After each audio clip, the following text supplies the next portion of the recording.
The Book of Job. There was a man in the land of Uz, whose name was Job, and that man was perfect and upright, and one that feared God and eschewed evil. And there were born unto him 7 sons and 3 daughters. His substance also was 7,000 sheep, and 3,000 camels, and 500 yoke of oxen, and 500 she-asses, and a very great household, so that this man was the greatest of all the men of the east. And his sons went and feasted in their houses, every one his day, and sent and called for their 3 sisters to eat and to drink with them. And it was so, when the days of their feasting were gone about, that Job sent and sanctified them, and rose up early in the morning, and offered burnt offerings according to the number of them all. For Job said, It may be that my sons have sinned and cursed God in their hearts. Thus did Job continually. Now there was a day when the sons of God came to present themselves before the Lord, and Satan came also among them. And the Lord said unto Satan, Whence comest thou?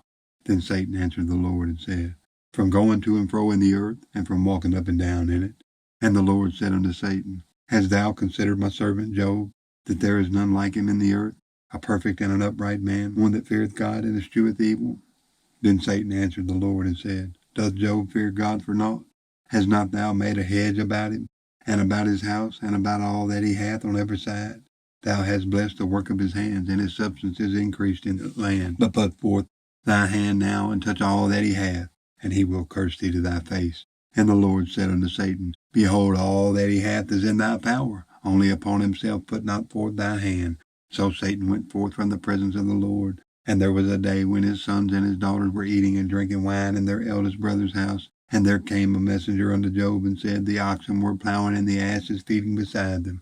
And the Sabeans fell upon them, and took them away. Yea, they have slain the servants with the edge of the sword, and I only am escaped alone to tell thee. While he was yet speaking, there came also another, and said, The fire of God is fallen from heaven, and hath burned up the sheep and the servants, and consumed them, and I only am escaped alone to tell thee. While he was yet speaking, there came also another, and said, The Chaldeans made out 3 bands, and fell upon the camels, and have carried them away, and slain the servants with the edge of the sword, and I only am escaped alone to tell thee. While he was yet speaking, there came also another, and said, Thy sons and thy daughters were eating and drinking wine in their eldest brother's house, and behold, there came a great wind from the wilderness, and smote the 4 corners of the house, and it fell upon the young men, and they are dead, and I only am escaped alone to tell thee. Then Job arose and rent his mantle, and shaved his head, and fell down upon the ground and worshipped, and said, Naked came I out of my mother's womb, and naked shall I return thither. The Lord gave, and the Lord hath taken away. Blessed be the name of the Lord. And all this Job sinned not, nor charged God foolishly. And there was a day when the sons of God came to present themselves before the Lord, and Satan came also among them to present himself before the Lord. And the Lord said unto Satan, From whence comest thou? And Satan answered the Lord and said, From going to and fro in the earth, and from walking up and down in it. And the Lord said unto Satan, Hast thou considered my servant Job, that there is none like him in the earth, a perfect and an upright man, one that feareth God and escheweth evil?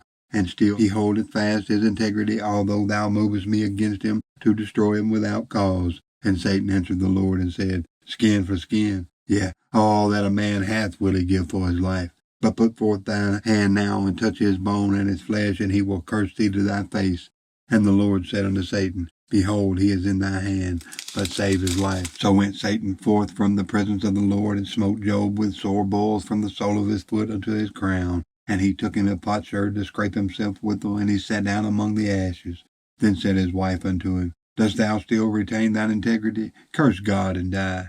But he said unto her, Thou speakest as one of the foolish women speaketh. What? Shall we receive good at the hand of God, and shall we not receive evil? And all this did not Job sin with his lips. Now when Job's 3 friends heard of all this evil that was come upon him, they came every one from his own place, Eliphaz the Temanite, and Bildad the Shuhite, and Zophar the Naamathite, for they had made an appointment together to come to mourn with him and to comfort him.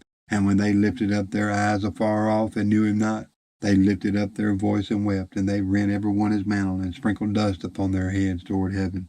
So they sat down with him upon the ground 7 days and 7 nights, and none spake a word unto him, for they saw that his grief was very great. After this opened Job his mouth, and cursed his day, and spake and said, Let the day perish wherein I was born, and the night in which it was said, There is a man-child conceived.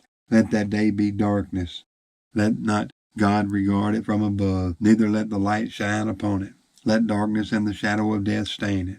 Let a cloud dwell upon it. Let the blackness of the day terrify it. As for that night, let darkness seize upon it.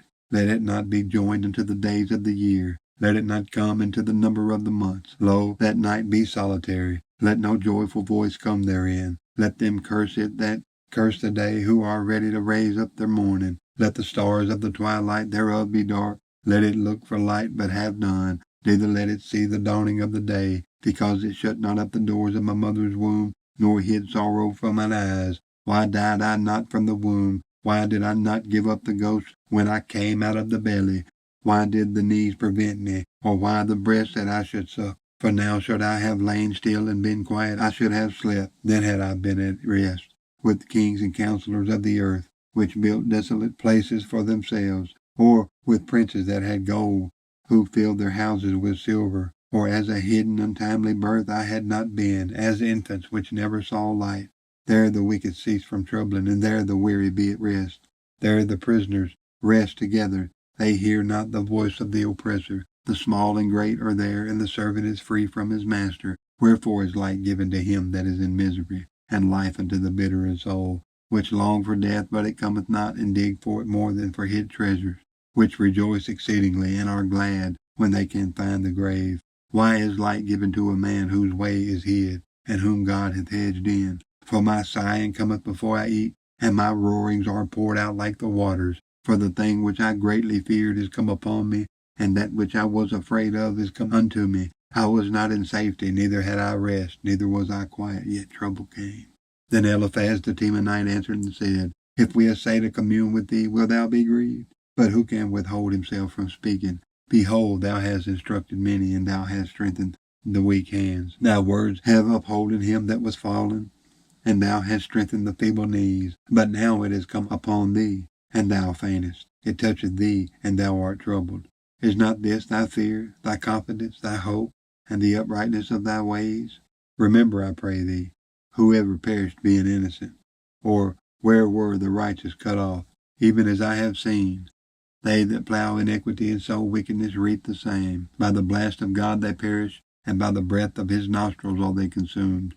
The roaring of the lion, and the voice of the fierce lion, and the teeth of the young lions are broken. The old lion perisheth for lack of prey, and the stout lion's whelps are scattered abroad. Now a thing was secretly brought to me, and my ear received a little thereof, in thoughts from the visions of the night. When deep sleep falleth on men, fear came upon me, and trembling which made all my bones to shake.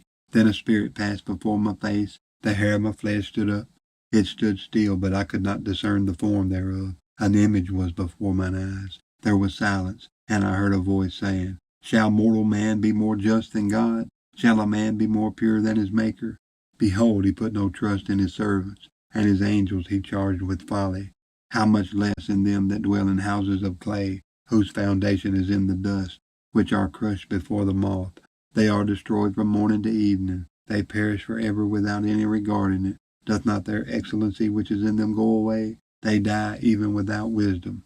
Call now, if there be any that will answer thee, and to which of the saints wilt thou turn? For wrath killeth the foolish man, and envy slayeth the silly one. I have seen the foolish taken root, but suddenly I cursed his habitation. His children are far from safety, and they are crushed in the gate, neither is there any to deliver them. Whose harvest the hungry eateth up, and taketh it even out of the thorns, and the robber swalloweth up their substance. Although affliction cometh not forth of the dust, neither doth trouble spring out of the ground, yet man is born unto trouble, as the sparks fly upward. I would seek unto God, and unto God would I commit my cause, which doeth great things and unsearchable marvelous things without number, who giveth rain upon the earth, and sendeth waters upon the fields, to set up on high those that be low, that those which mourn may be exalted to safety. He disappointeth the devices of the crafty, so that their hands cannot perform their enterprise. He taketh the wise in their own craftiness, and the counsel of the froward is carried headlong. They meet with darkness in the daytime, and grope in the noonday as in the night. But he saveth the poor from the sword, from their mouth, and from the hand of the mighty. So the poor hath hope, and iniquity stoppeth her mouth. Behold, happy is the man whom God corrected. Therefore despise not thou the chastening of the Almighty. For he maketh sore and bindeth up, he woundeth, and his hands make whole. He shall deliver thee in 6 troubles. Yea, in 7 there shall no evil touch thee. In famine he shall redeem thee from death, and in war from the power of the sword. Thou shalt be hid from the scourge of the tongue, neither shalt thou be afraid of destruction when it cometh. At destruction and famine thou shalt laugh, neither shalt thou be afraid of the beast of the earth. For thou shalt be in league with the stones of the field, and the beast of the field shall be at peace with thee. And thou shalt know that thy tabernacle shall be in peace, and thou shalt visit thy habitation and shalt not sin. Thou shalt know also that thy seed shall be great, and thine offspring as the grass of the earth.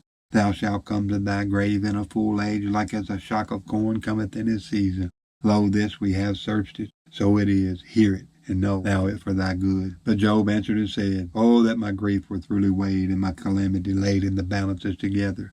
For now it would be heavier than the sand of the sea. Therefore my words are swallowed up. For the arrows of the Almighty are within me, the poison whereof drinketh up my spirit. The terrors of God do set themselves in array against me. Doth the wild ass bray when he hath grass, or loweth the ox over his fodder? Can that which is unsavory be eaten without salt? Or is there any taste in the white of an egg? The thing that my soul refuses to touch are as my sorrowful meat. Oh, that I might have my request, and that God would grant me the thing that I long for, even that it would please God to destroy me, that he would let loose his hand and cut me off. Then should I yet have comfort. Yeah, I would harden myself in sorrow, let him not spare, for I have not concealed the words of the Holy One. What is my strength, that I should hope? And what is my end, that I should prolong my life? Is my strength the strength of stones, or is my flesh of brass? Is not my help in me, and is wisdom driven quiet from me? To him that is afflicted pity should be showed from his friend, but he forsaketh the fear of the Almighty. My brethren have dealt deceitfully as a brook, and as the stream of brooks they pass away, which are blackish by reason of the ice, and wherein the snow is hid. What time they wax warm they vanish, when it is hot they are consumed out of their place. The paths of their way are turned aside, they go to nothing and perish. The troops of Tema looked, the companies of Sheba waited for them. They were confounded because they had hoped. They came thither and were ashamed. For now ye are nothing. You see my casting down and are afraid. Did I say, Bring unto me, or give a reward for me of your substance, or deliver me from the enemy's hand, or redeem me from the hand of the mighty? Teach me, and I will hold my tongue, and cause me to understand wherein I have erred. How forcible are right words, but what doth your arguing reprove? Do you imagine to reprove words and the speeches of one that is desperate, which are as wind? Yea, you overwhelm the fatherless, and you dig a pit for your friend. Now therefore be content, look upon me, for it is evident unto you if I lie. Return, I pray you, let it not be iniquity. Yet return again, my righteousness is in it. Is there iniquity in my tongue? Cannot my taste discern perverse things? Is there not an appointed time to man upon earth? Are not his days also like the days of a hireling? As a servant earnestly desireth the shadow, and as a hireling looketh for the reward of his work, so am I made to possess months of vanity, and wearisome nights are appointed to me. When I lie down, I say, When shall I arise, and the night be gone? And I am full of tossings to and fro until the dawning of the day. My flesh is clothed with worms and clods of dust. My skin is broken and become loathsome. My days are swifter than a weaver's shuttle, and are spent without hope. Oh, remember that my life is wind. Mine eyes shall no more see good. The eye of him that hath seen me shall see me no more. Thine eyes are upon me, and I am not. As the cloud is consumed and vanisheth away, so he that goeth down to the grave shall come up no more. He shall return no more to his house, neither shall his place know him any more. Therefore I will not refrain my mouth. I will speak in the anguish of my spirit. I will complain in the bitterness of my soul. Am I a sea or a whale, that thou settest a watch over me? When I say my bed shall comfort me, my couch shall ease my complaint, then thou scarest me with dreams, and terrifiest me through visions, so that my soul chooses stranglings and death rather than my life. I loathe it. I would not live always. Let me alone, for my days are vanity. What is man that thou shouldest magnify him, and that thou shouldest set thy heart upon him, and that thou shouldest visit him every morning and try him every moment? How long wilt thou not depart from me, nor let me alone till I swallow down my spittle? I have sinned. What shall I do unto thee, O thou preserver of men? Why hast thou set me as a mark against thee, so that I am a burden to myself? And why dost thou not pardon my transgression, and take away mine iniquity? For now shall I sleep in the dust, and thou shalt seek me in the morning, but I shall not be.